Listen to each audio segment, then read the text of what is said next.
Greetings, everyone. This is Hear Her Sports, and I am Elizabeth Emery. With summer heat in full swing here in Cleveland, I am happy to have an episode about ocean sailing to share with you. And in the show notes, I've included a couple of links to books on sailing. Hear Her Sports is now an affiliate of IndieBound, meaning that books you buy using links from our show notes and our newsletter earn us small amounts of actual money. I'm grateful for your efforts to support us in this way. It really does make a difference. Thank you. Just like in past years, Hear Her Sports is taking August off and will restart with regularly scheduled programming after Labor Day. One last thing before we get going, today's episode is sponsored by woman-owned business Biscuit Heads.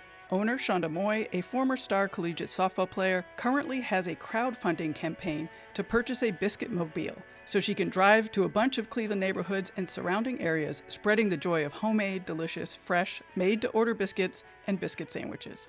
If you buy a gift card now, its value will be 130% of what you paid, so invest $100 and over the next year, you'll get $130 divided into 4 gift cards to buy some yummy biscuit sandwiches. There are, of course, lots more details about supporting Shonda on the site she is using, Honeycomb Credit. Please head to the show notes page of this episode to find the link to invest in the Biscuit Mobile. That's at hearhersports.com. The link is also in the bio of her Instagram at cle.biscuitheads. Now let's get on to the episode with Robyn Lesh. She is a design engineer with American Magic, a racing boat getting ready for the America's Cup. The America's Cup is the premier sailing race and the oldest trophy in international sport. Boats are designed specifically for the America's Cup and are incredibly fast, often using the most modern technology available. Robyn manages weight and center of gravity of the boat, as well as being in charge of 3D printing, 3D scanning, and 3D virtual reality. Robyn grew up in Washington State and has been sailing since she was 6 days old. She graduated from MIT in 2016, where she spent 4 years as a varsity skipper on the MIT sailing team and earned her degree as a mechanical engineer, ocean engineer. As you will hear in the episode, we talked well before COVID hit.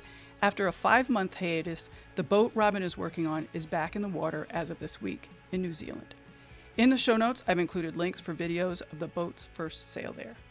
Welcome, Robyn. Thank you for finding a moment to be on the podcast. Thank you. I appreciate having me. Sure. So I'm sort of jumping ahead a bit, but speaking of finding a moment, we really had to work to find a time to chat. Can you talk about your work schedule? It seems really intense. Yes, our work schedule is quite intense and fairly unpredictable. The basic schedule is 7:30 to 6, 7:30 a.m. to 6 p.m., but that is sprinkled with early starts, which are 6 or 6:30, and then working till whenever you need to get your stuff done. And then occasionally there's a day off, but we have one day, actually no day notice. We know the day before because it's weather-based or boat-based. So if there's a breakage, then we may have a day off. If there's no wind, we may have a day off. So it's living moment to moment pretty much. So, I mean, without a breakage or no wind, you're working 7 days a week? We are working pretty much 7 days a week. Usually there's a breakage or no wind approximately once per week, right. But it's never guaranteed. For example, Thanksgiving through Christmas, we did 20 days. Wow. I called it a 20-day week, so Monday was 4 days, Tuesday was 4 days, Wednesday was 4 days. And by the time we got to the 17th day, we were in a Friday, so we were the 16th day. So, right. However one can think about it. Right. But, and are early morning starts for a particular reason? Yes. So the typical time is starting at 7:30 and then working through the day. An early start, a 6 or 6:30, would be because there is better wind towards the beginning of the day. So our process from getting the boat in the shed where it stays at night out onto the water to sail, boat rolls out of the shed, the mast is attached by crane, and then the boat is craned into the water, and then all the onboard checks are done to make sure all the systems are working, and then we're off the dock. And that process takes about 2.5 hours. So if we have an early start at 6:30 and we roll out usually 6:30 or 7. 2 hours later, that's 9. So we're already partway into the morning. So if the best wind is between, say, 10 and noon, we really have to do an early start to get on the water. Right. So let's backtrack a little bit. What exactly are you working on? My official job description is weight and center of gravity. So I'm technically in charge of everything that goes on or off the boat, tracking it through our design stage, which starts before anything actually exists in reality, making sure that what we predict we will build will match the rule, will be legal, that we can actually sail it. And then when the boat starts to be built, tracking how the boat is progressing. And then in this stage where we're tuning it for racing, helping to give the data for decisions about what stays on the boat for racing and what has to come off. That's my job description. That's probably about 20% of what I actually do. The rest of it is 3D printing and 3D scanning. So I will design any sort of fixture mount jig fairing controllers in CAD and then print them and then either give them to the electronics department to wire or to the aero department for a mock-up or to the hydraulics department to help with an install or etc. Are you able to describe the current America Cup boats? The current America's Cup boats are quite odd looking.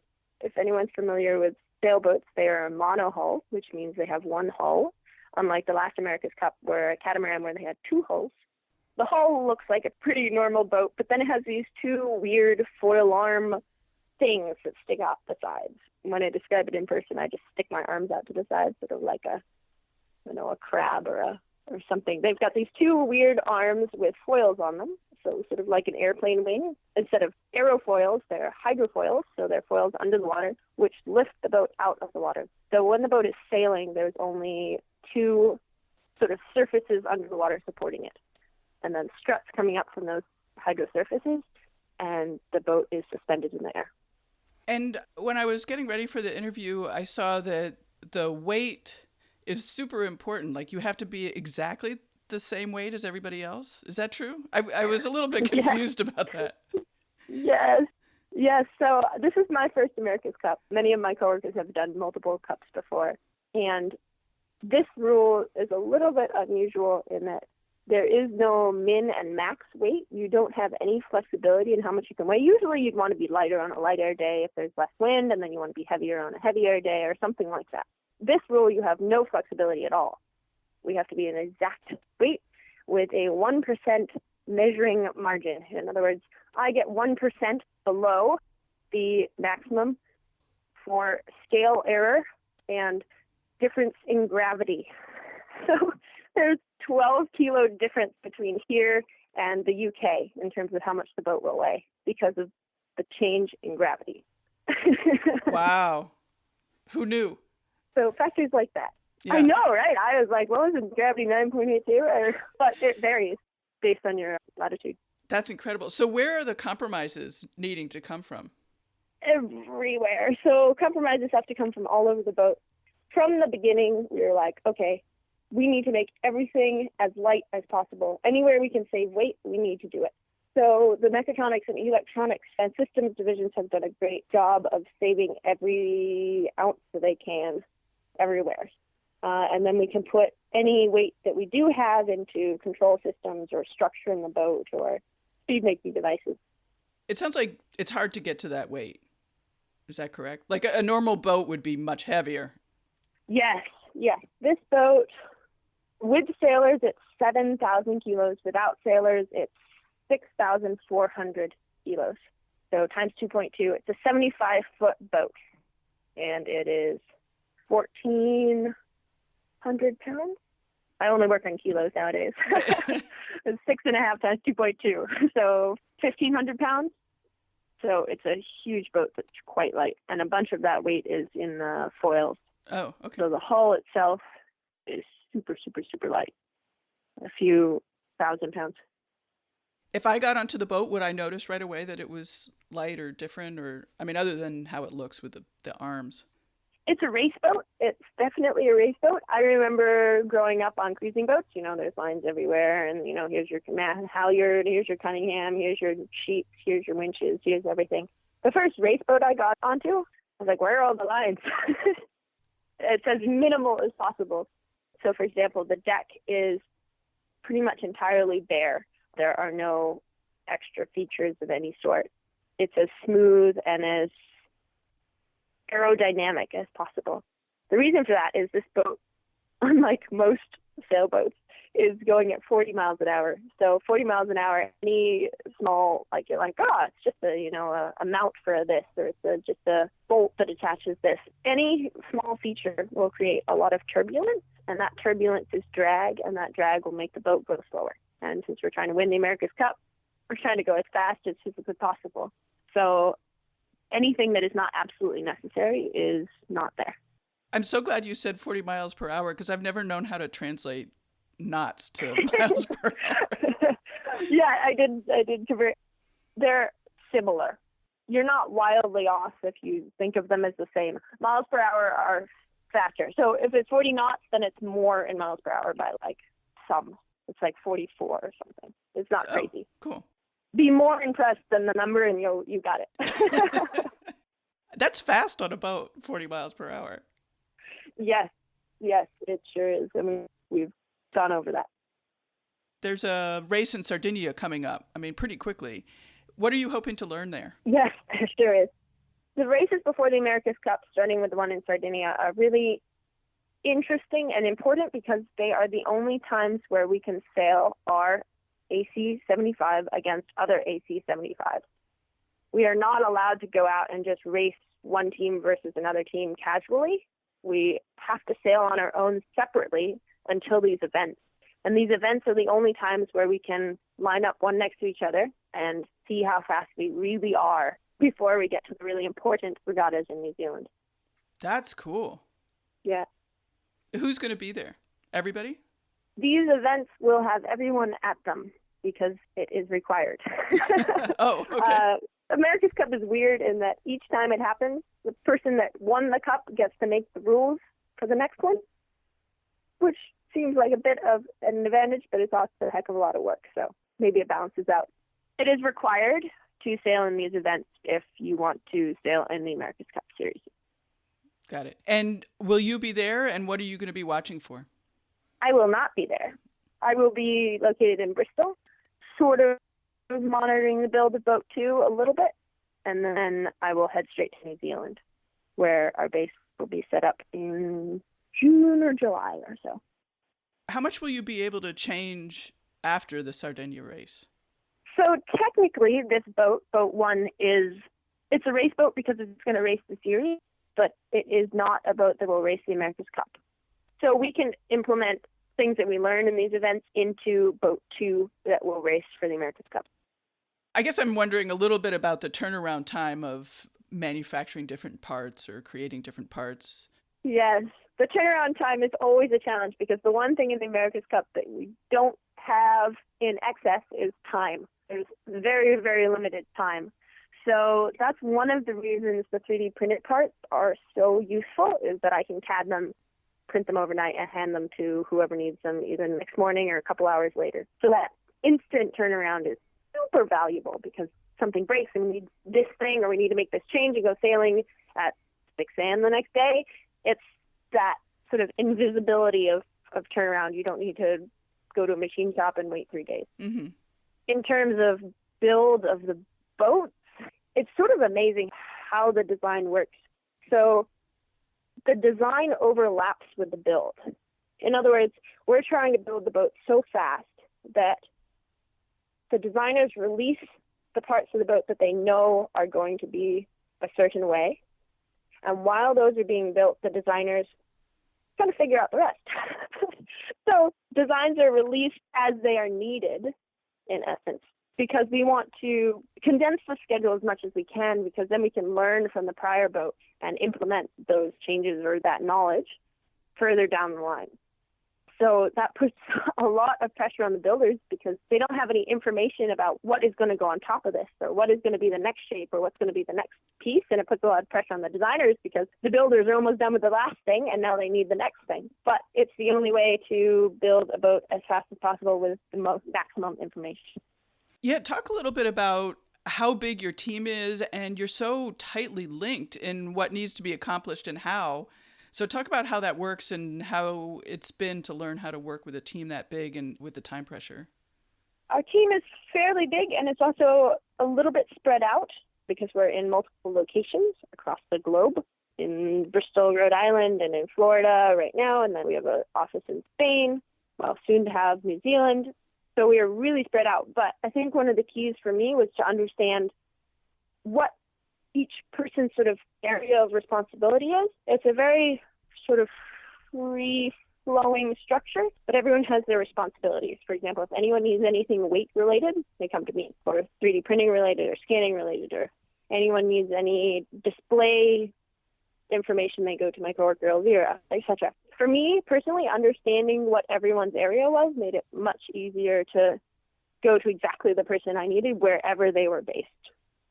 Had you worked with such big groups? I mean, I think working on a team can be really terrific, and it can also be really terrible. So I'm just curious about, like your experience Yes. and how that's been to be working on such an important big project with a timeline, like a really specific timeline. It is a very specific timeline, yes. This team is pretty amazing. You mentioned how large it is, and every once in a while I notice how large it is, but it seems small. Like, I know everyone. I can chat with everyone. I know each department. And it almost seems like we're understaffed because everyone is doing so much work. And there's still more to be done.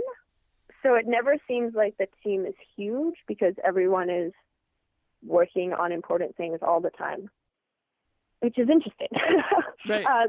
The team dynamic is awesome. It's similar to being in school where it's automatic respect, automatic, you're believed to be capable, you're believed to be able to do what you're asked of, or alternatively, more often, you're able to figure out what is important and then do it. People believe in you, and that is really, really important. I found that trying to work in a place that does not give respect is detrimental to me and what I find important and how I exist as a person, and gives me bad habits in terms of how I interact with people and all sorts of things. So places that respect their employees or their teammates is the most important factor to me. And we'll be right back.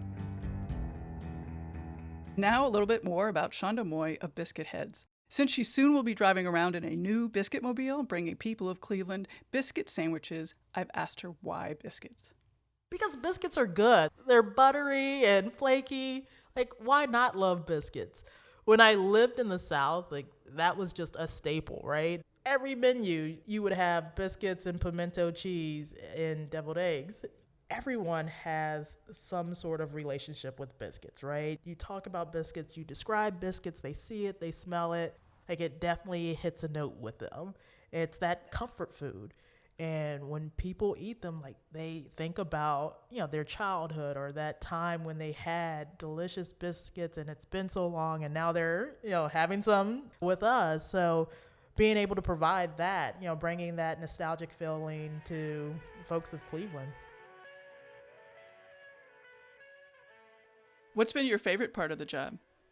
My favorite part of the job is probably being Santa. So most mornings I'll go to the printer and I will take off everything that I printed overnight, which is usually quite a bit, and I'll put it in a silver bag, and then I will go back to the base and I'll walk in that round and give out presents to everyone who requested or commissioned sort of design projects, and then talk to them about how they look and if there's something we can do better, or if I had a different idea on how to do something, or a better way to do a feature, or another idea for some other component. So that's my favorite part. That is fun. Is that back and forth with design to make it better.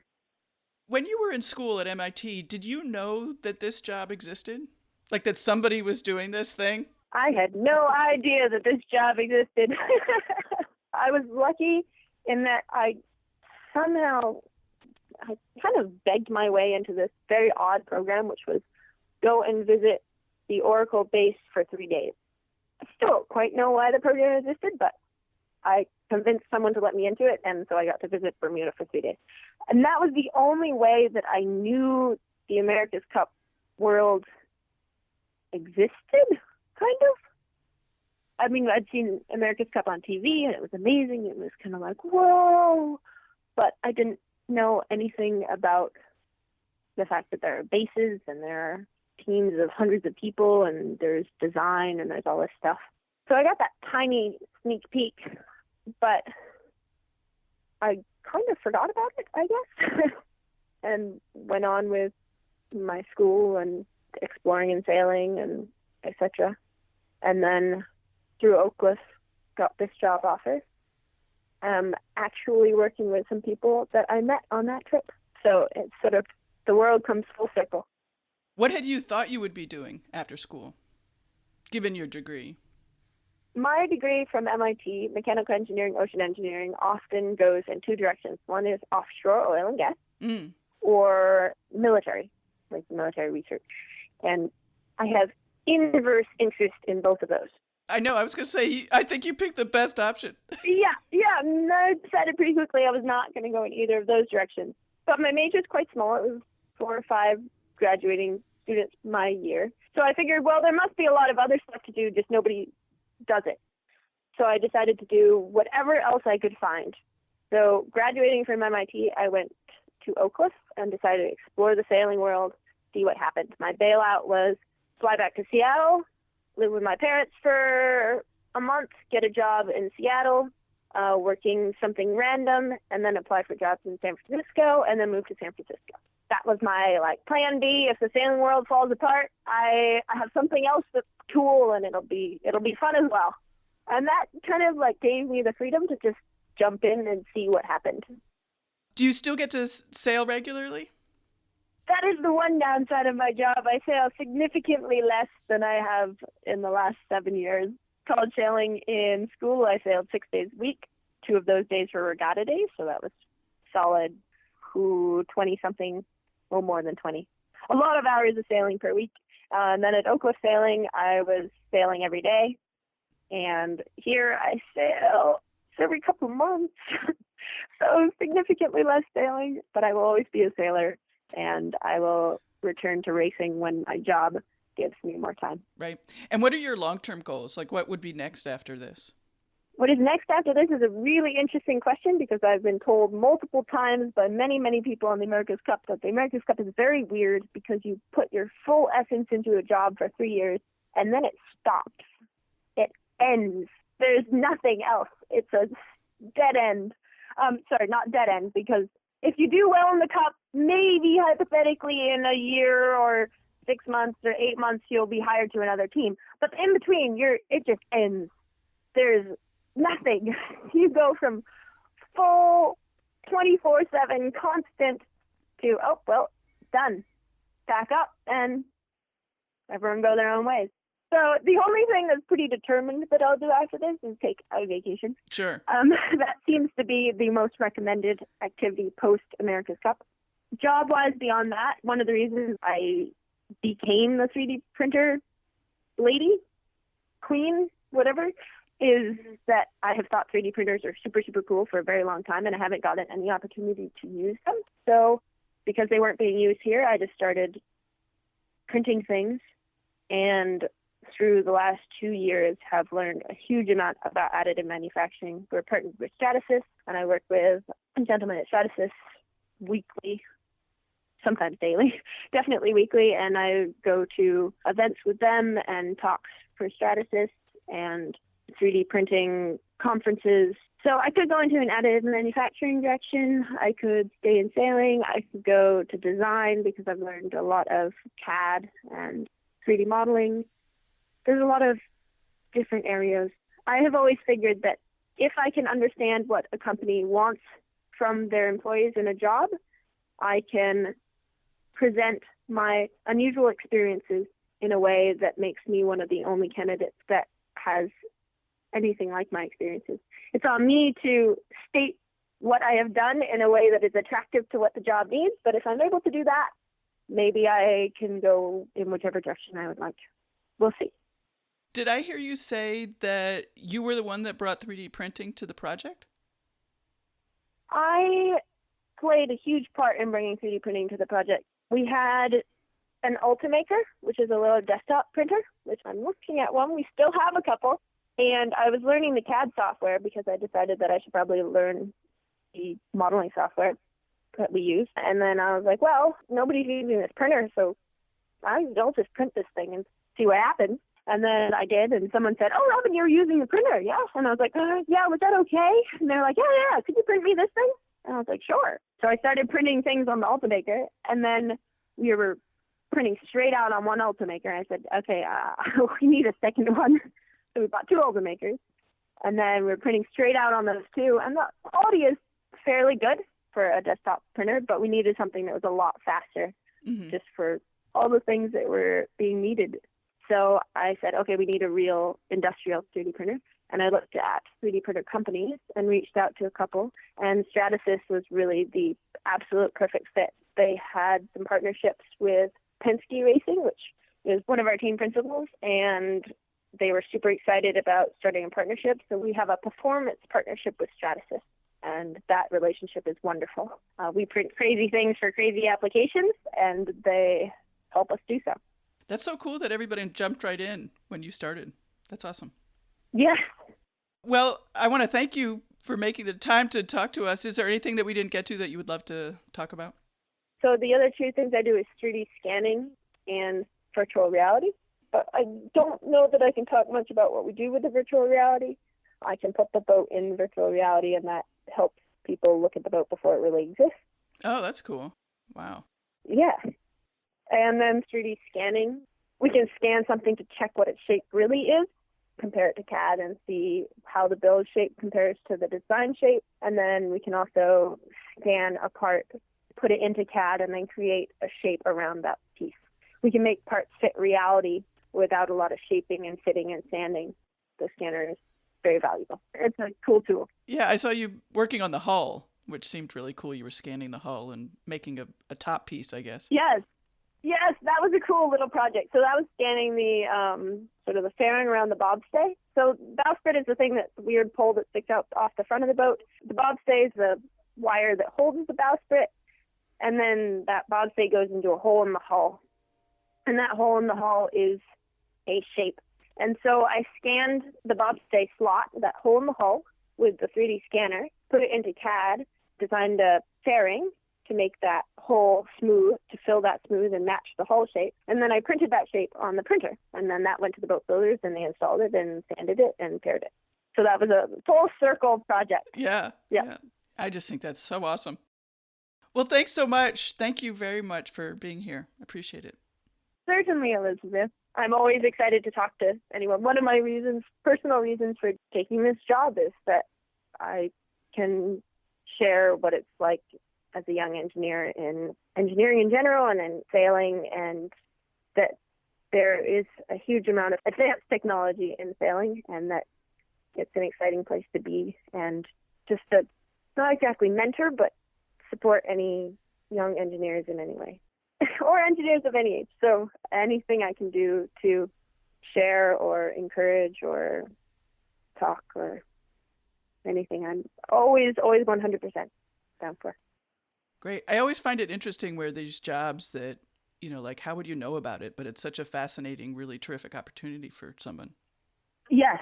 Yeah, exactly.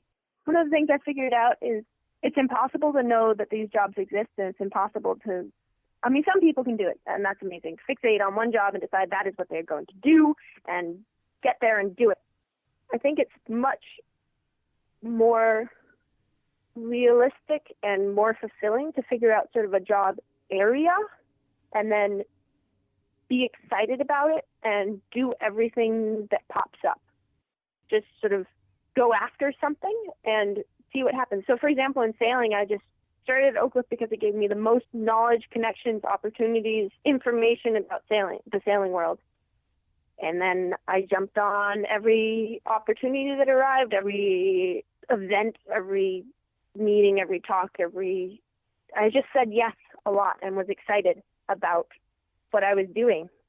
And that excitement really opens doors and lets you see lots of areas and lets you explore and get further more easily than chasing one specific thing. Decide what you're excited about and then go do it. Awesome. All right. Thanks so much. Neat. Thanks, Elizabeth. Yep. Bye-bye. Bye. And that's it for this week's show. Thank you so much to Robyn, who is incredibly busy right now and made time to get me some information in the past couple days. This was truly an example of if you need something done, ask a busy person to do it. The women on this show are always super amazing, and it's been an honor these past several years to introduce them and share more of their terrific stories. It's always fun to hear their actual voice and find out what's important to them through their own words. I'm sending all of you a huge thank you, well wishes for health, and lots of love for the rest of this rough summer. And once again, for those of you in the U.S., please register to vote and send in your vote by mail application if you are planning on voting that way. See you all in the fall. Bye-bye.